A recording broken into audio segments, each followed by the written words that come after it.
Hi, I'm Humberto with Kira Home. Having sold hundreds and thousands of lights, we are frequently asked, can I use a 100 equivalent LED bulb, like this one, on a socket that's rated for 60 watts, like this one? We are here to answer that question once and for all. Socket ratings are based on the maximum amount of wattage bulb you can use. Many factors go into determining this rating, one of those being how much heat it will generate at the maximum wattage. LED bulbs are more efficient than incandescent bulbs, producing the same level of light with less wattage. On average, a 100 watt equivalent LED bulb uses 10 watts.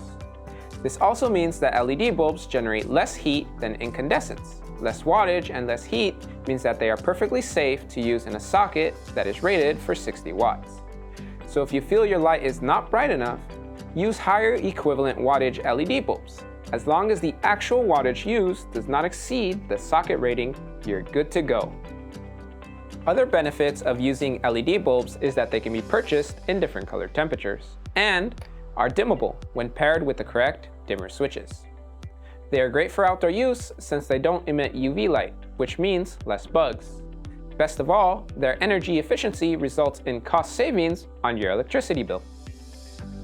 And remember, we are a US-based company with real local support. So if you ever encounter any issues, feel free to reach out to us online, on the phone, or by the email listed on all of our product manuals and packaging.